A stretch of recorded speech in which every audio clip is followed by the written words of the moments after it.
Well, what I'm going to chat to you about is what you can expect to achieve from your lunch. What you should be able to achieve through nutrition. And so much, in fact, the main part has been hidden from all of us as to what the function of our nutrition is. We are situated between heaven and earth, and so is our food. And our food is supposed to nurture us so that we are in receipt of the earthly energies and the heavenly energies. We are a mixture of those two things. This is our manifestation. And it's so important, if we are to move forward and to be in receipt of all of the universal wisdom, that we look upon our nutrition in this way. Wisdom doesn't come from outside, it comes from within. But it is so important, our responsibility at this moment in time, to prepare our vehicle, our body, to be able to do this work. It's also futile, all of this sort of antagonism, because if our human body is functioning in the way that it should, everything can succeed. So, first of all, what is it that I'm talking about? I'm talking about the combination of electrons and photons and the receipt of oxygen. So, if you like, I could say my talk is entitled How to Make Sure That All Cells in Your Body Operate Aerobically. The cells in our body are really like our own microcosm. And it's entirely up to us how we live our life, whether we allow most of the macrocosm to be represented in our microcosm. That is our responsibility, that is our choice. Because I feel that the greatest stress that any of us can undergo is not to live the life we are. Not to be who we are is the greatest stress. And any form of stress is actually physically, physiologically manifested in the body as dehydration. So the more stressed a person, the more dehydrated. And the more dehydrated the body, the more it creates stress from within. So we have stress creating dehydration, dehydration creating stress. Our brain should be 80% water, the rest of the body 70%. And you'll find these ratios equate with land to sea, those ratios on our planet. And it is the water that holds all the messages. It's only water that holds a clear message. So that's incredibly important for us to be fully hydrated. In the Eastern medicine, the water element holds the emotion fear. So anyone who is dehydrated will be fearful. And when you think of what society is doing, the more fearful or the more stressed you are by the fear-engendering messages, the more dehydrated your body becomes, the more contracted your body becomes, and then you are less able to hold the messages you require to live your life fully. This is such an important aspect that is so fully understood in the East. So here we have our microcosm, our cell. And everyone is unique. Your astrology is all unique. So things were quite different at the different moments when we were born. And so I feel if we can work with our vehicle, it's our job to bring in the maximum information from the macrocosm into our microcosm, our cells. And the barrier between the two is the cell membrane. I call it the doorman. And the cell membrane is triple. You have an inner and an outer, which holds a charge, but the central part of the cell membrane is made from fatty acids and saturated fats. And they have, it is full of little gates that open and close. And they work a little bit like computer gates. And so they're in charge of what is allowed in and what goes out. So that equating of the macrocosm and the microcosm. So the charge of the cell is all important. I'll explain. You know, we talk about the 4 macrominerals, the electrolytes, sodium and potassium, calcium and magnesium. Sodium and potassium work in opposition. Calcium and magnesium work in opposition. And it is important that during the daytime, if the cell is in health, sodium and calcium will travel into the cell, pushing potassium and magnesium out. And at night, it reverses. This is perfect. You have this first dance into the cell, out of the cell. You have the influence of the sun, you have the influence of the moon. We're regulated by these things. So if they're moving in and coming fully out, that's a perfect harmony with all of the energies. But if we are fearful and become dehydrated, our body will produce cholesterol to weave in the cell membrane. It does this because our body does not know how to work against us. And so it wishes to protect the fluid inside the cell so that we don't die from dehydration. So here is this person contracted through stress, holding fear. The cell membrane is much less porous. So immediately we're going to interfere with this day-night exchange, which should happen fully. Because our nutrition is important, the important aspect of our nutrition is that we can dance to the natural rhythms. That if we don't dance in tune to the natural rhythms, we create stress and disharmony. So if it's working perfectly, the nucleus in the middle of the cell will hold a positive charge. The inner membrane will hold a negative charge, and the outer one outside the cell will hold a positive charge. And that is very, very important for health, that the inner and outer cell membrane are very different. We call it the cell membrane potential. And for me, it's the most important thing in my understanding and the way I view things, because it is that that decides how much photon energy, light energy, you can hold in your body. Everything is controlled by light. So we have the positive charge on the outer side of each cell. And this strong positive charge attracts to itself electrons. These are negatively charged subatomic particles. Where do you think they come from?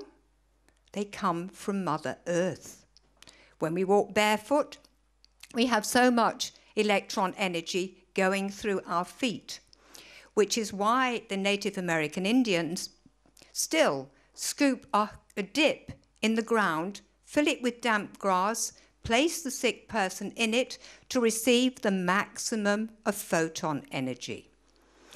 And our nutrition, it's so important that we have the biggest electron cloud around each cell that we possibly can.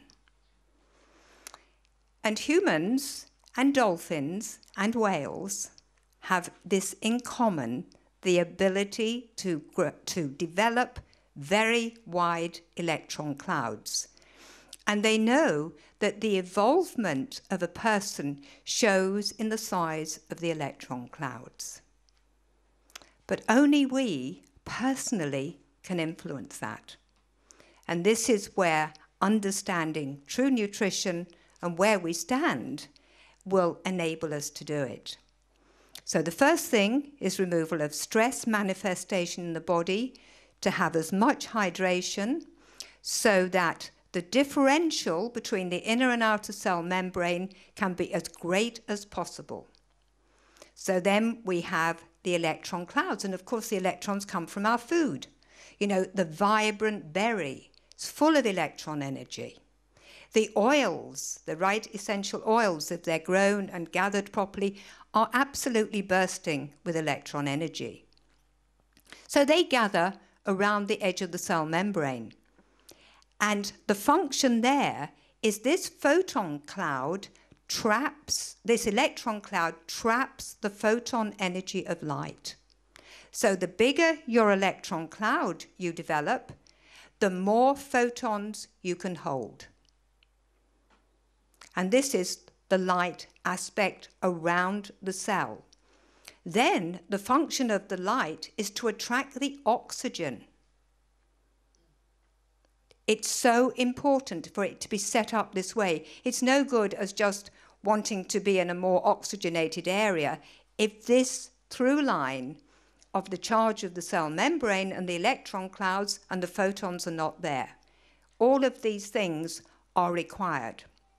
So that if we move, we're all on the line somewhere of whatever you want to call it, and you notice that with the changes in the functioning of the cell, this is the thing that's influenced the ability for it to be oxygenated. The other thing is that, you know, we have been told by biochemists that the sodium and calcium goes into the cell in the day, pushing out potassium and magnesium, and at night the moon influence pulls the sodium and calcium out because they're joined at the hip, and the potassium and magnesium go back in.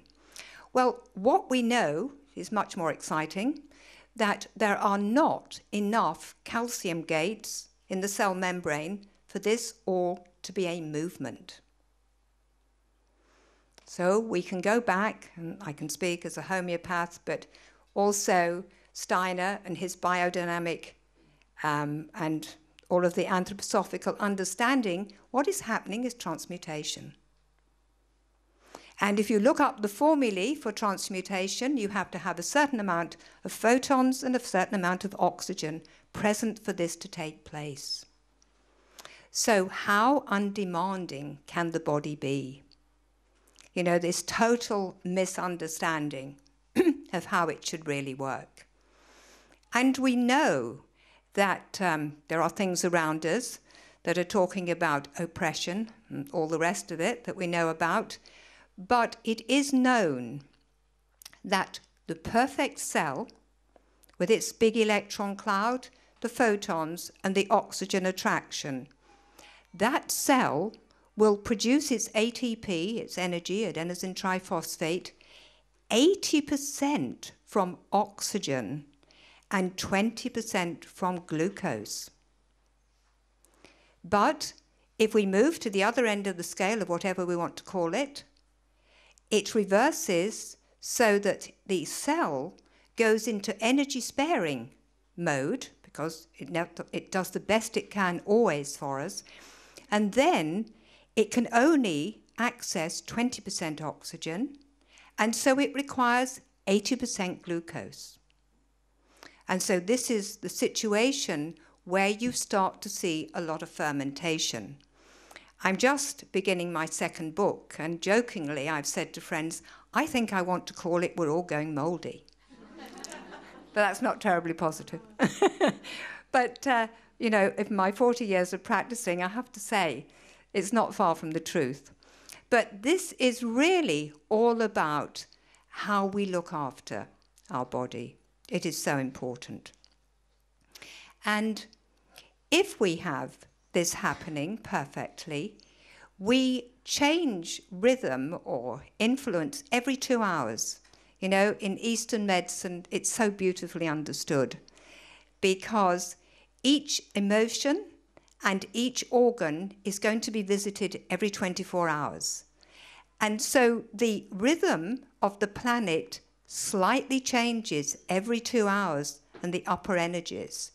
so that they are 2-hour slots that brush round the 24 hours, visiting the different organs, and each of these organs holds a different emotion. So each emotion and each organ is visited every day. And if you can be in synchronicity with the rhythm of that visit, that is so harmonious for that emotion and that organ. But as soon as we become contracted, then of course there's disharmony. Then we have the 24-hour rhythm, the day-night, the one I was talking about with the exchange of the electrolytes.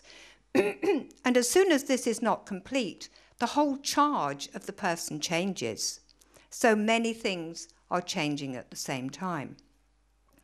Then we have a 2-day rhythm, because the moon moves focus every 2 days or thereabouts every 2 days, and it in turn will focus an organ and an emotion. And this first became incredibly clear to me. I was with a group of people who'd asked me to give a talk in Cardiff, and quite a number of the people there had woken at 4 o'clock in the morning with a pain in their stomach. And, one knew there was a reason, so we looked it up, and the new moon was situated in Virgo, influencing the stomach at 4 o'clock in the morning. The wisdom is all there. It's just we don't know, or we haven't been taught where to look. Because we haven't been taught that everything in this universe is connected. Every single thing. Then, of course, we move on from the 2-day rhythm to the lunar rhythm. You hear some people saying, a woman with issues with menstruation, she needs some magnesium. But really, the real truth of it is the woman is not in harmony with the moon. And we know that magnesium has an impact on the electrolytes and the charge of the cell and how she will respond to the moon. I remember years ago, somebody wanted to join the course on the college late. And my son said to her, there'll be a lot of catching up. Oh, no, she was so sure of herself. That was fine, just send me the CDs. And after a couple of weeks, she phoned very irately and said, I need to speak to Barbara Wren. And so I spoke to her and she ranted away to me. And so I said, would you like any feedback? And I said, do you live somewhere where there's no moon? Do you not have a moon in your world? Because she was furious that I should be speaking about the moon affecting how the cells work, And then I did say to her, do you only ever do courses? Just to reiterate what you already know. And I think this is the thing to be open to at the moment. The amount of wisdom that is piling through, particularly since the 11-11-11, the last portal, is amazing. But I would just say to people, please don't shove it in your old pigeonholes. We are really working with new paradigms now. It's so important not to make sense of it immediately with your old way of looking at things. We know transmutation takes place. We know the human body can operate differently. And the way that we actually communicate is by light. Empathy and the communication is by this exchange. And it's measurable. People in a harmonious, empathetic situation, the biophoton emission from those people goes up enormously. And so this is why it's so, so important that we take it as a responsibility, because, if people are working in harmony with the rhythms and maximizing the amount of light, they will be in contact with the maximum amount of universal wisdom. And by jingo, we need it. But it emanates. It doesn't have to be said. It emanates. So, what are the requirements to work in this way? The first thing is to look at our levels of hydration. The biggest thing in our society today is to carry as little fear as it's possible to carry. it is a totally fear-ridden society. But remember, that doesn't just go in at brain level. That actually has an impact on how your body functions. It's the first thing to look at, how much a person is on dehydration alert, because if the cell is so coated, then we know that things are not functioning properly. We're interfering with that 80-20. The colon is the organ that registers whether you're hydrated or not. In the East, it's known that short grain brown rice is the most harmonizing food for the colon. Why? Because it's 80-20. It's 80% water, 20% solids. It matches brain hydration, it matches planet hydration. We're looking to have things synchronistically lined up, not in opposition. So just look at your fluids. And fluids held within neutral foods have a very good impact. I know there are many issues often now with grains because of the fermentation. When I started practicing 40 years ago, maybe if you wanted to remove stress and challenge in someone's diet, initially to help hydration, then perhaps we would suggest a time with no wheat. It very quickly became a time of no gluten, and now, with many, many people, it's no grains for a period of time because the challenging of the fermentation that is going on. So things are changing quite dramatically and very, very quickly, and each person needs to be assessed. So your hydration is the most important thing. How many diuretics do you drink in a day? You know, all the caffeinated drinks, the sweet drinks, alcohol, chocolatey drinks, all of those have a very dehydrating effect, not hydrating. So you want to hold that balance. And incidentally, the rhythm of the colon matches the rhythm of sleep. So anybody who has sleep issues, look for colon. What is going on there? Very, very important. And then we need to look at pH, because those electrolytes are going to, by their position and the position of water, etc., is going to decide the pH of your body. You know, how well can your body produce hydrogen ions to alkalize acidic things. And we are alkaline beings. Our blood must always be maintained slightly alkaline, above the 7. But all of our metabolic processes produce acidity. So it's hard work. You know, at the end of each 24 hours, we should have definitely woken into that alkaline state. And so the question, how do you feel on waking? Do you feel refreshed? Is usually one of the most giveaway questions that you can pose for people. How fresh and abundant for the day do you feel on waking? Because the nighttime should always take you back to that alkaline situation. And that, because everything is connected, means you have the potential for a large electron cloud, photons, and oxygen utilization by the cell. So be choosy about the sort of foods you're eating. Balance it correctly. You know, if you've been under stress, you do need more alkalizing foods. And several people, Rosie Daniels was one of them, looking to see this whole aspect of acid-alkali with food, because in the past we were always taught that if it's acidic outside, like a lemon, then it would have an alkalizing effect with the ashing on the inside. But now, of course, people are realizing that it will only be alkalized if your body can produce enough hydrogen ions to do that. And if you're very acidic, it's not. It just simply can't do it. So you're far better moving towards the neutral pH and the alkaline foods to make it easier for your body. Also, to have a look at the pH of the water. I'm not suggesting people go drinking hugely alkaline things, because if you do, you create elimination, which we can touch on.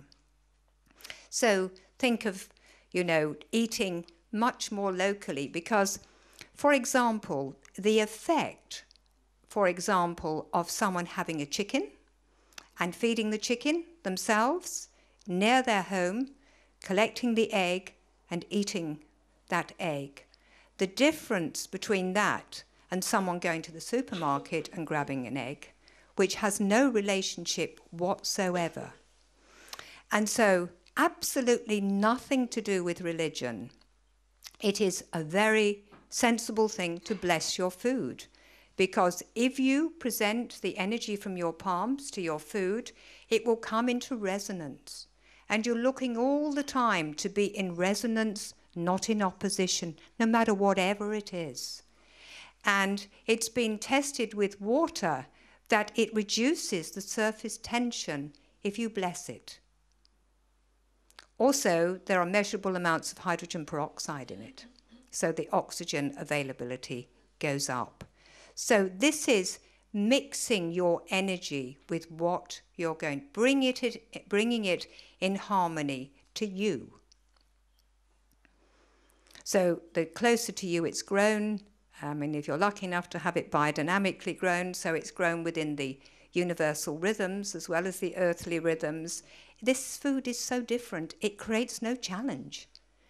When you think of fast food and the rubbish that people eat, it's offering an enormous stress to the body, so the only thing it can do is move into dehydration alert. This is just talking even in food, not of thoughts, lifestyle, and the sort of society at the moment that is undergoing change that we're in. So have a think of hydration, have a think of pH. The other thing that is changing within us is body temperature. Certainly way back when I was nursing, it was considered to be 98.4. Now it's considered to be 97.4. Nobody says why, but why have we gone colder?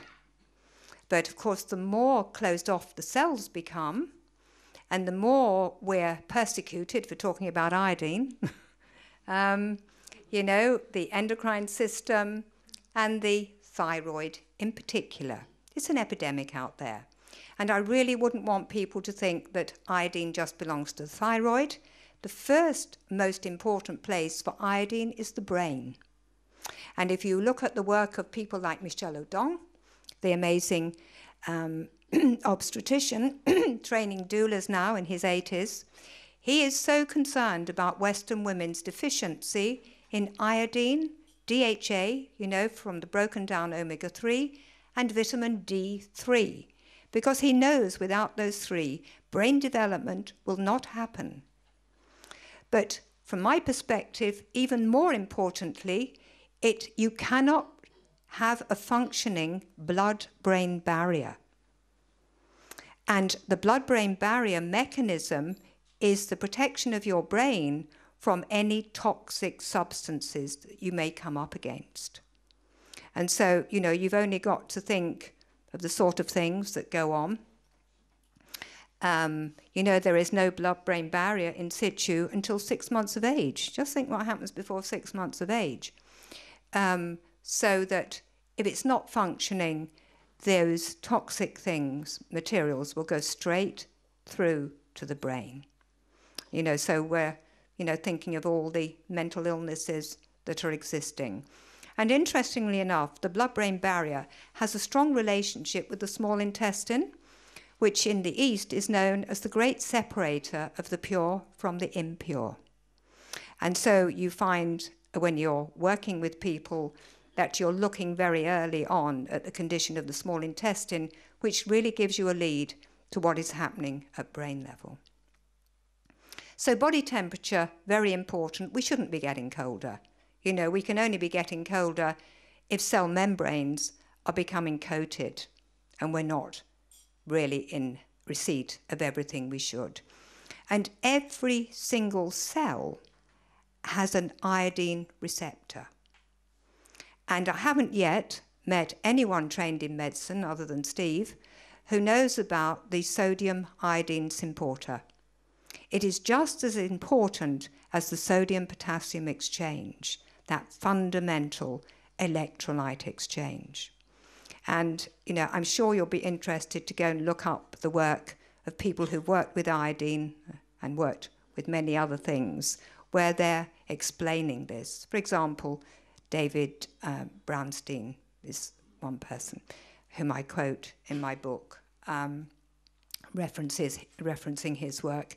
You know, fertility, central nervous system functioning, you know, it is so affected at the moment. You know, when you're looking at preconceptual care, you're looking at what is happening in teens, and all of the sort of mental health things that are ensuing. You know, we are just not giving people ingredients for their brain. It's as simple as that. You know, the healthiest people are a group of Japanese people who live on mountainous islands, so they have to be coastal dwellers. So their intake of iodine each day by living by the sea and from the sea is very high indeed. But we're not supposed to talk about how much iodine we need, but do have a good read because it is such an important missing link. And it explains so much of why the body temperature has gone down. Interestingly enough, the lowest body temperatures I've ever come across have been people who have been produced by IVF. So kind of working differently, some real attention ought to be given to the thyroid and the iodine status going on there. Quite remarkably low temperatures some people are working with. So it's another thing that people can look at. And so obviously there have always been old-fashioned techniques for helping to bring body temperature up to normal.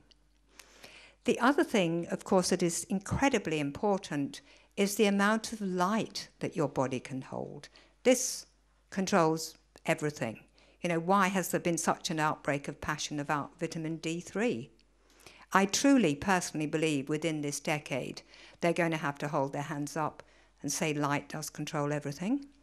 You know, over my many years of practice, I couldn't help but see the things I've seen, you know, and people who needed oils for things like MS, if they go off to India, don't need oil.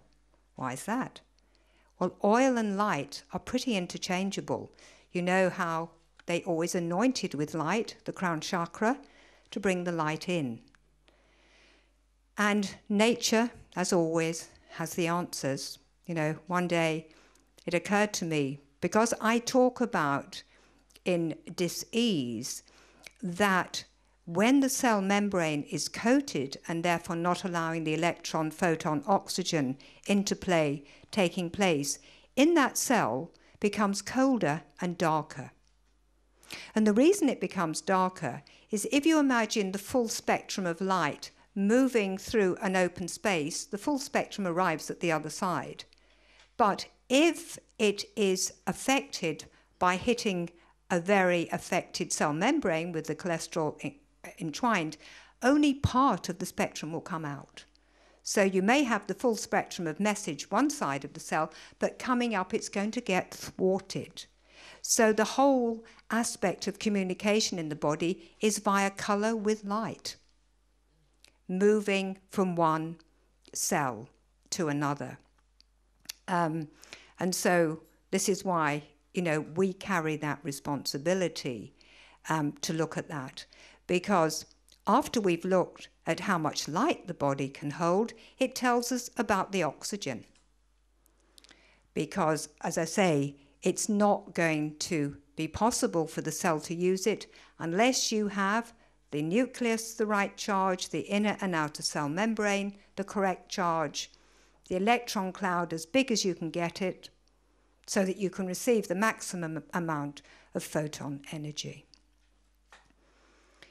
So let's place this information. You know, it's just amazing, I feel. I'd love to know the astrology of today, this particular day, having had the week we've had and all ending up here for our chat and our lunch, that we, of course, are moving into so much photon energy. We're there. You know, they can do all sorts of other things. But in 1987, in August 1987, our galaxy started to move into the photon belt. Our galaxy moves around a greater sun called Alcyone. And it moves around Alcyone in a very elliptical way. Really elliptical. So you've got two periods of time that are very close in to Alcyone, the greater sun. And you've got two periods of time that are a long way away. And if you chop up this circle, this elliptical circle, into 12, it has then the names of the zodiac, which is like a calendar. And you find that 10 phases are in what we call galactic night. It's just over 26,000 years moving round. So the 10, in fact all 12, are just over 2,000 years in each of the 12 signs. So you have 10 periods of just over 2,000 years that are in what we call galactic night, and only 2 periods that are in the photon belt. And that's where we are now. So we're close into Alcyone. The last time we were close in was the age of Leo, when all of the stories about Atlantis took place. It was exactly that timing. And of course, Steiner has a lot to say about those times. So it's all there. We're here, I feel, in a huge rectification, redress period. You know, the universe is so amazing. Man may think he's strong, but it's a farce. The universal energies are all powerful. And here we are in this gift, in this photon belt, started in August 1987, fully in by 21st of December this year.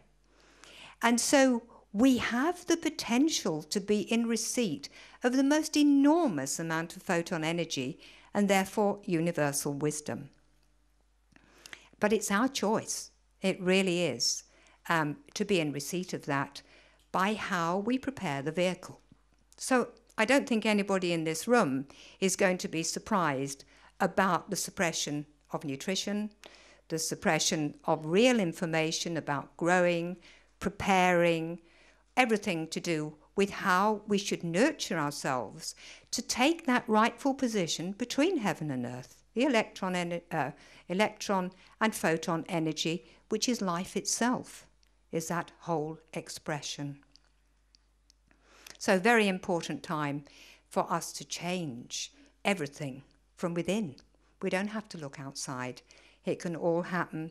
We only own ourselves. We have our children for 7 years by proxy and influence there. But we only own ourselves. It's the only thing we have the right to change. And if we do that, we can bring about such dramatic individual and collective change. I'd like now just to share with you my current passion, which I hope you put it in the context of a chat.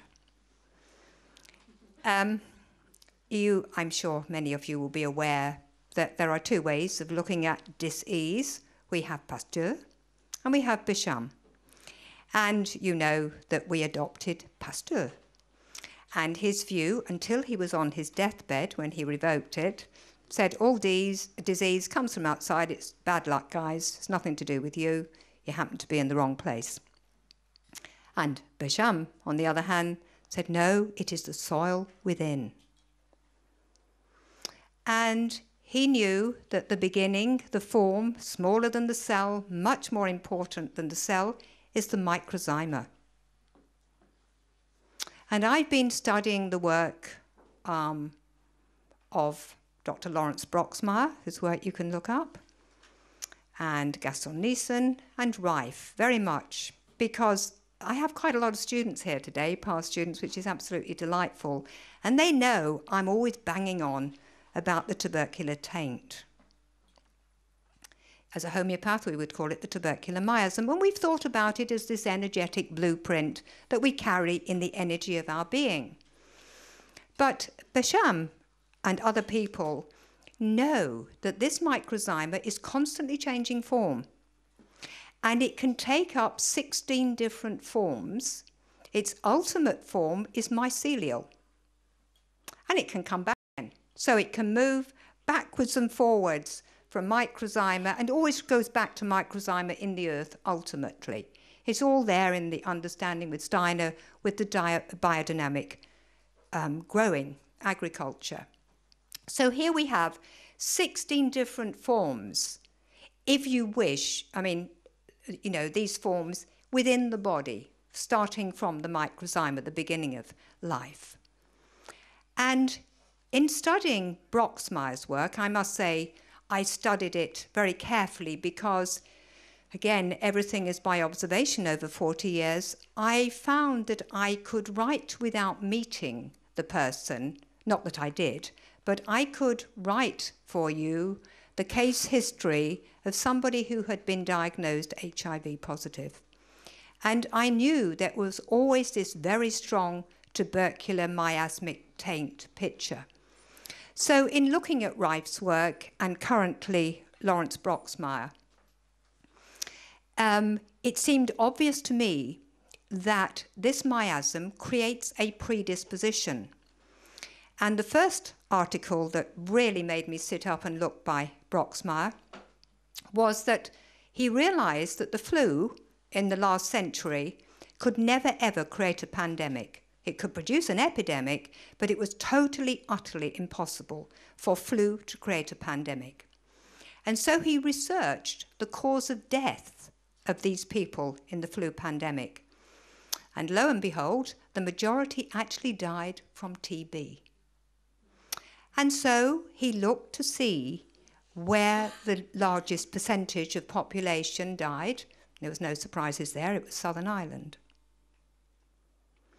And so, you know, from my background of homeopathy, it became very evident to me that these, when we pick up the taint or miasmic picture, it is manifested in these 16 different changing forms of the microzyma. So what happened with the flu with these people was that they would have been carrying the tubercular miasm, and the flu triggered it off. Now, his work is looking at all manner of illnesses, is looking at this predisposition. And so this is the other thing. It's worth always us looking at our predispositions and working with them to remove them, particularly preconceptually, you know, before we have children.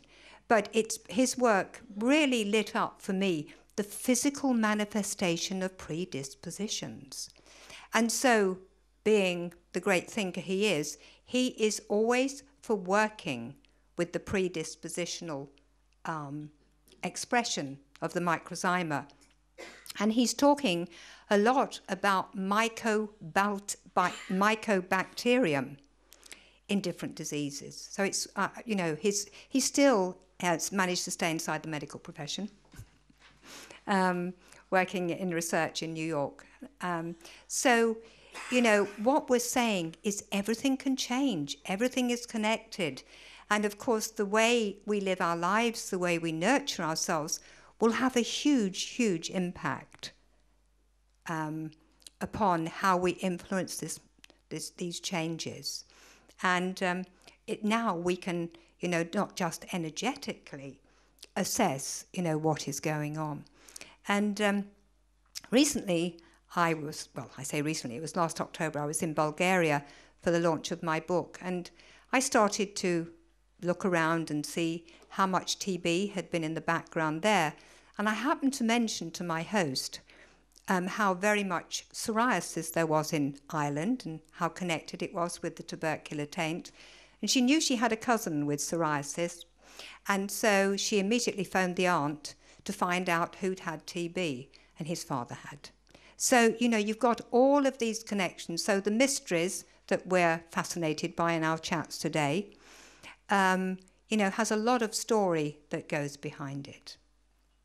Very important to be understanding our predispositions. You know, how, you know, all of these things we could say are just, they're our growth point. They may be our weaknesses, but they're also our growth point. So I don't know whether people want to ask any questions. Barbara, yes. I just look at ephemeris, subconjunctivalis, 4-degree areas today. Thank you, Aishigal. Yeah, have you told Steve? His Uranus is pretty potent in his chart. And moonbeam in Uranus since Thursday. Oh, wow. It really has kicked off since then. Yeah. Thank you. Yeah. Yeah, amazing. Yeah, so, you know, these are the greater influences that we're all under. Yeah. And that's why we should prepare our vehicle to dance with them, not be in opposition. You know, we should dance with them. And dis-ease simply means we're not dancing to the tunes. We're not picking up the messages. So, you know, I really feel if we all worked on our vehicle to maximize that photon energy, there'd be no stopping peace. There certainly wouldn't. You know, light gets into the dark doesn't get in the light. Yeah. Yes? If you have a taint, If you have what? If you do have a TB taint, is it curable and how? Well, it's very interesting. I've got to be very careful what I say here on our chat. But been an incredible amount of diagnosis of something due to calcification. Yeah? Now, the thumbnail sketch of TB is the inability to keep calcium in the right place. And if you can't keep calcium in the right place, it is because you're not able to use your magnesium properly. And even organic food is likely to be short of magnesium unless you sprinkle Epsom salts on the ground before you plant. Yeah? So, yes, it's treatable. And this is what you look at in the preconceptual care. It's very interesting when you're looking at the whole tubercular thing, because in the East, the metal element is colon, skin, lungs, mind. So if you have someone in perfect health and they're overstressed by whatever we might want to label it, then they will have a colon imbalance. If they continue to be stressed, it will manifest on the skin.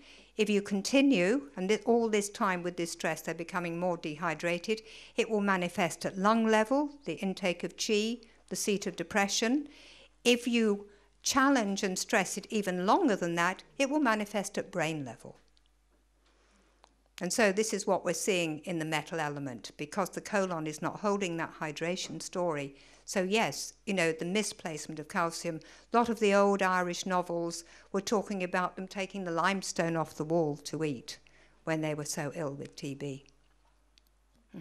So misplacement of calcium is the same as misplacement of sodium, and that begins the story. It's as soon as this day-night exchange is slightly impaired, the body is manifesting your dis-ease in that you're not in harmony with the universal and earthly energies.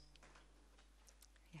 Yes, and from what you think of, for example, the Jain monks who lead very energetic lives on a minimum of food or none at all, have this practice of sun gazing, inward gazing. Yes, yeah. The light, the photons, yes, absolutely. I mean, there's so much work, isn't there, you know, in just playing music to grains when these things are division. It's all a vibration, isn't it? And this is what they don't want us to look at, that everything is a vibration and very subtle.